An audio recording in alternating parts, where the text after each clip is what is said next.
Hey guys, welcome back to the channel. இந்த video ஒரு random study vlog மாதிரி தான் இருக்கும். மார்க் அப்டேட், அப்புறம் நான் ஃபாலோ பண்ண டிப்ஸ் எல்லாமே வந்து ஷேர் பண்ணுறேன். என்னோடய டேவை நான் வந்து மார்க் டெஸ்ட்லேருந்து தான் ஸ்டார்ட் பண்ணுவேன். ரீசனிங்க்கு கண்டிப்பாக ஒரு செக்ஷனல் மார்க் டெய்லி எடுத்துடுவேன். இங்கிலீஷ்க்கு செக்ஷனல் மார்க் எடுப்பேன். அப்படி இல்லைன்னா டாபிக் வைஸ் ஏதாவது ஒரு டெஸ்ட் எடுத்துகிட்டு தான் நான் பேலன்ஸே வந்து படிக்க ஸ்டார்ட் பண்ணுவேன். செக்ஷனல் மார்க் இல்லாமல் பசில் அண்ட் சீட்டிங் அரேஞ்ச்மெண்ட்டுக்கு நான் தனியாக டெஸ்ட் எடுப்பேன். ஸ்மார்ட் கிட்டாவில் வந்து ஃப்ரீ குவிசஸ் இருக்கும். அதில் ஒரு செட் இல்லை 2 செட் வந்து டெய்லி டெஸ்ட் எடுப்பேன். அன்றைக்கி நான் எடுத்த டெஸ்ட்டு வந்து கைட்லிலேருந்து தான் எடுத்திருந்தேன். ரீசனிங் மார்க் டெஸ்ட்டு ஐபிபிஎஸ் கிளர்க்கோட ப்ரிலிம்ஸ் மார்க் தான் நான் எடுத்திருந்தேன். 3 மிஸ்டேக் பண்ணிட்டேன். அந்த 3 மிஸ்டேக்குமே வந்து ஆல்ஃபா நியூமரிக், சிலாஜிசம், அதில் தான் என்னோடய மிஸ்டேக் தான். பேலன்ஸ் வந்து எல்லாமே correct. Puzzle and seating arrangement தான் என்னால் அட்டன் பண்ண முடியல, டைம் இல்லாததுனால. டெஸ்ட்டு முடிச்சுட்டு அந்த பசில் அண்ட் சீட்டிங் அரேஞ்ச்மெண்ட்டை வந்து நான் சால்வ் பண்ணி பார்த்தேன். நீங்கள் டெஸ்ட் எடுக்கிறீங்கன்னா டெஸ்ட்டு முடிச்சுட்டு என்னென்ன மிஸ்டேக் பண்ணியிருக்கீங்கன்னு சொல்லி நோட் பண்ணிக்கோங்க. அதே மாதிரி நீங்கள் அட்டன் பண்ணாத கொஷின்ஸ் என்னென்ன இருக்கோ அது எல்லாமே டெஸ்ட்டு முடிச்சுட்டு சால்வ் பண்ணி பார்த்துருங்க. ரீசனிங் வந்து சிங்கிள் டிஜிட் தான் ஸ்கோர் வருது அப்படின்னா நீங்கள் நிறையா ப்ராக்டிஸ் பண்ணுங்கள். ப்ராக்டிஸ் பண்ணால் தான் ஸ்பீட் இம்ப்ரூவ் ஆகும். ப்ளஸ் மார்க் எடுக்கும்போது ஈஸியான கொஷின்ஸ் எல்லாம் ஃபஸ்ட்டு அட்டன் பண்ணிட்டு அதுக்கப்புறம் பசில் அண்ட் சீட்டிங் அரேஞ்ச்மெண்ட் வந்து அட்டன் பண்ணுற மாதிரி பார்த்துக்கோங்க. இப்படி பண்ணும்போது ஆட்டோமேட்டிக்காக ஸ்கோர் வந்து இம்ப்ரூவ் ஆகும். மார்க் டெஸ்ட் எடுக்கும்போது நான் ஃபாலோ பண்ணுற ஒரு டிப் சொல்கிறேன்.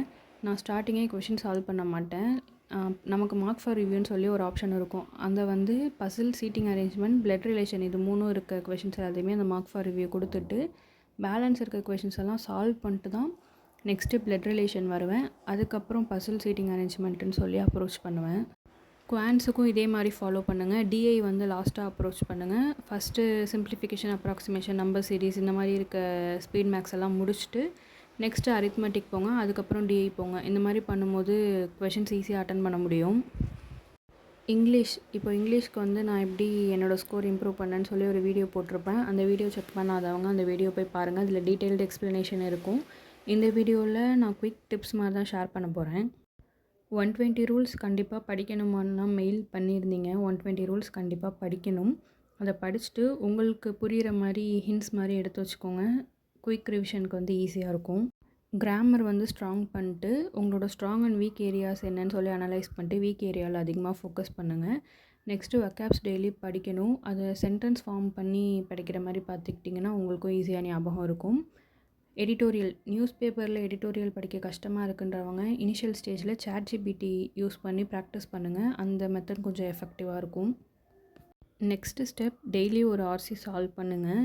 நான் சொல்கிற டிப் ஃபாலோ பண்ணி பாருங்கள். ஆர்சி சால்வ் பண்ண கஷ்டமாக இருக்குன்னா பேசேஜை படிச்சுட்டு கொஷின் நீங்கள் சால்வ் பண்ணுறதை விட ஃபஸ்ட்டு கொஷின்ஸை ஃபுல்லாக படிச்சுட்டு அதில் கீவேர்ட் மாதிரி நோட் பண்ணிட்டு நெக்ஸ்ட்டு வந்து பேசேஜை ஜஸ்ட் ரீட் பண்ணுங்கள். அண்டர்ஸ்டாண்ட் பண்ணணும்னு ட்ரை பண்ணாதீங்க. ரீட் பண்ணும்போது நம்ம நோட் பண்ண கீவேர்ட்ஸோ இல்லை அதுக்கு ரிலவெண்ட்டான இன்ஃபர்மேஷன் வரும்போது அதை வச்சு அந்த கொஷின்ஸ்க்கு ஆன்சர் பண்ண ட்ரை பண்ணுங்கள். அண்ட் இந்த மெத்தட் வந்து எல்லா கொஷினுக்கும் ஒர்க் ஆகாது. டைரக்ட் கொஷினுக்கு மட்டும்தான் ஒர்க் ஆகும். இந்த ஸ்டெப்ஸ் எல்லாம் ஃபாலோ பண்ணி பாருங்கள். ரீசனிங்க்கு மட்டும்தான் நான் செக்ஷனல் மார்க் எடுத்தேன். இங்கிலீஷ்க்கு வந்து சினோனிம் டெஸ்ட்டு தான் இன்றைக்கி எடுத்திருந்தேன். நெக்ஸ்ட் இங்கிலீஷில் ஒரு 10 எரர் ஸ்பாட்டிங் சால்வ் பண்ணிட்டு குவான்ஸில் நான் கம்ப்ளீட் பண்ணியிருக்க டாபிக்ஸ் எல்லாத்துக்குமே மிக்ஸ்டு மார்க் மாதிரி போட்டு பார்த்தேன். ஸோ வேறு எதுவும் உங்களுக்கு டவுட்ஸ் இருந்துச்சுன்னா கமெண்ட் பண்ணுங்கள், நான் ஆன்சர் பண்ணுறேன். உங்களோட ப்ரிப்பரேஷன் எல்லாம் எப்படி போதுன்னு ஷேர் பண்ணுங்கள்.